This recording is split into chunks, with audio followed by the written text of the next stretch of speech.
Welcome to the Real News Network. I'm Jessica Devereaux in Baltimore. This past Wednesday, WikiLeaks published 17 different documents related to a secret trade deal known as Trade in Services Agreement, or TiSA, which has been taking place since early 2013. The trade agreement is being negotiated between the U.S., the EU, and over 20 WTO members. The deal is largely based on trade liberalization. Here to help us dissect these WikiLeaks revelations is Kevin Zeese.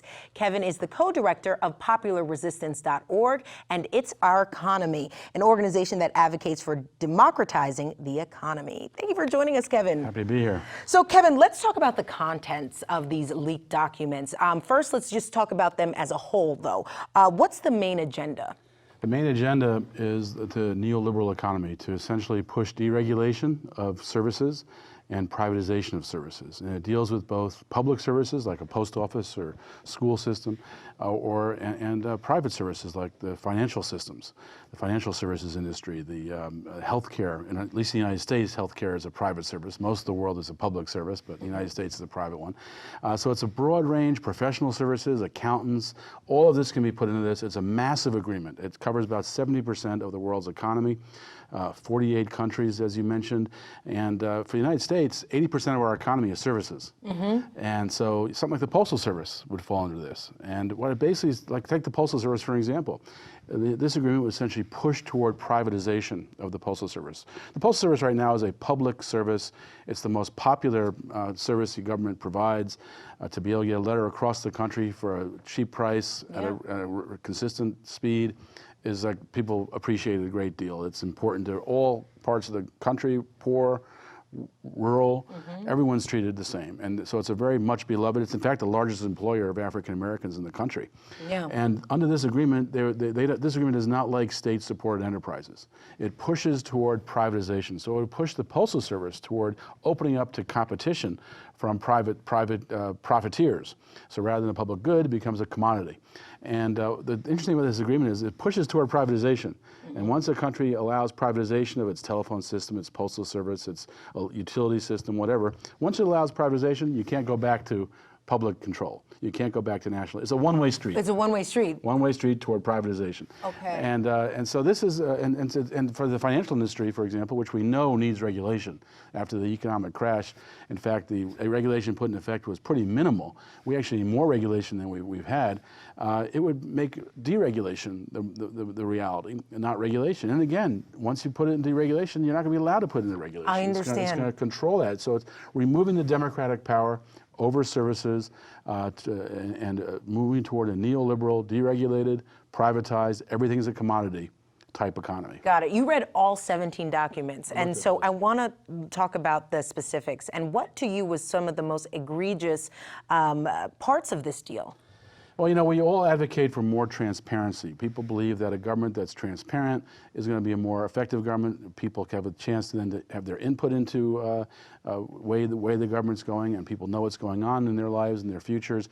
And this actually, a couple of the documents leaked by WikiLeaks dealt with transparency. The interesting thing about the transparency in this agreement is it's another corporatization only thing.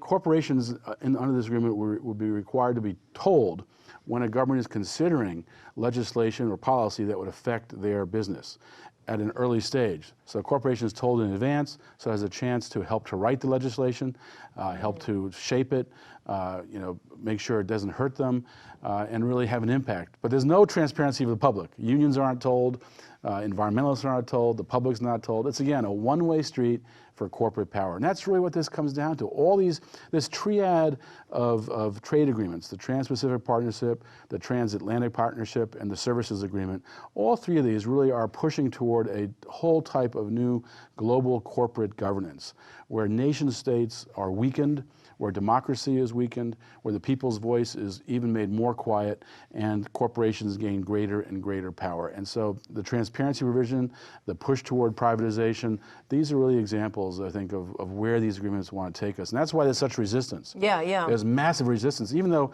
the services agreement's only been negotiated for the last 2 years, so it's not that well known, and people don't know what services mean. It's a hard agreement to get your head around. There's massive opposition already to it. And I think it's tough for Obama that these leaks happened when they did right now, because as you know, we're in the midst of this really vigorous debate over whether we should have fast track trade promotion authority for these 3 agreements and more that will come in the next 6 years that the fast track will be put in place. This really so people hurts them. understand this fast track is not only going to affect the TPP, the Trans-Pacific Partnership, this would affect TiSA. Exactly. It'll affect TiSA, it'll affect the Atlantic, the Pacific, and any other agreements that come up in the next 6 years. So it's not just during Obama's presidency. It could be under Ted Cruz's presidency or Hillary Clinton's presidency or wherever follows Obama. They will have the same fast track capability, which essentially means they can push through anything they want through Congress. There's never been a trade bill defeated if fast track is in force. The only times we've been successful at stopping these corporate rigged trade agreements has been when fast track didn't exist. So this fast track fight is the fight. Kevin, tell us about that fight. What have you been doing? I know you're an organizer, you're out there. We're out there doing lots, and we just, you can go to popularresistance.org and sign a petition that we're part of about 10 different other groups about demanding Congress make the trade agreement public so we know what's in it before fast track is voted on. That'd be a great thing people go and sign on to on popularresistance.org. We're also, just yesterday we started, we actually was kind of a test of a new tactic, which is a rigged trade rebellion. We're out there all day, throughout the day, vigiling with big signs and people handing out literature between the Capitol building and the House office buildings. So at 10 a.m., we're going to start doing this on Tuesdays and Thursdays next week. 10 a.m. we'll start and go all day. And this is a chance, it's a great location. That was one thing we loved about it, was we had members of Congress walking by and we could talk to them, and many members of Congress actually had their picture taken. They were engaged. They were engaged. Wow. And you know, some of them have their phones to their ears, maybe trying to avoid us. Exactly. But others crossing actually, the street. others oppose us and others support us, and we can talk to both. Okay. And so, and we also see we had some big union members walking by who just met with Pelosi, so we got to hear about how she's looking at things. But I mean, President Obama, he's come out and said he's pretty confident that this is going to pass. John, I don't think he is. He's saying that. Yeah, he's saying that. And so is Paul Ryan, who's the key guy in the House on the Republican side on this, has been saying we're getting closer for like the last month. Yeah. He keeps saying we're getting close. But if they don't finish it this month, they're not going to finish it. I mean, Boehner, the majority leader, the Speaker of the House, made the point yesterday that if we don't pass in June, there's no reason that we'll pass it in July. So I think these next 3 weeks are the key. And we were very happy to hear Pelosi say yesterday that it's not her job to get the votes for President Obama. Wow. Yeah, so she's been traditionally opposed to fast track. And she's been taking no position on this one. She's been allowing Obama's team to make presentations to the Democratic caucus. But what it looks like to me is they're running up against a wall. Obama is working this harder than anything he's worked in his presidency. And he's courting the Congressional Black Caucus. Heavily. Heavily, yes. Gregory Meeks, who's one of the corporate traders from New York, African American from Queens, has been pushing the Black Caucus. And they use these kind of coded terms to play a race card. You know, they say every other president's gotten fast track. Why not President Obama? Yes. Well, the reason President Obama's not getting it is not a race issue. What it is an issue of people now know what these trade agreements do. We know from NAFTA, over almost 20 years now of NAFTA, we know that it's a job killer. We've lost 1 million jobs since NAFTA. We've had a massive increase in our trade deficit. It's been undermining the economy. We know now what these agreements do. We want them fully debated. Plus, thanks to WikiLeaks, there's been a number of leaks on all these agreements, so we can see minimally we can see some of the things they're doing, and it's not good for us. Yeah. This is a triad of trouble. Yeah. These 3 trade agreements: the TPP, the Transatlantic, and the Services Agreement. If we want to see a future democracy, we've got to stop these agreements, because these agreements will reshape the way the rule of law applies throughout the world. They will create a global corporate rule, and we will be the serfs. Kevin, just really quickly, I'm on the Hill and I'm hearing a lot of people talk about if we don't sign this agreement, we don't sign fast track into law, that China's going to lead. That is their main argument. What do you say to that? It's such a weak argument. I can't believe they say that with a straight face. I mean, China is obviously a very big economy. In some ways you measure it, it's already larger than the United States economy. They're starting their own bank. They're part of the BRICS system. By the way, BRICS, the Brazil, Russia, China, India, and South Africa are not part of. That's some of the few countries that are not part of this services agreement. Yes. For some reason, they're closed out. Yes. So this is very much a Western corporate fight versus those who have different kinds of governments and different kind of economies, in many ways that are more successful than the U.S. economy is during this depression that we're in. So the China issue is a big fear for the United States, but the reality is China is going to continue to grow at a rapid rate, and they're already negotiating agreements with different countries in the region.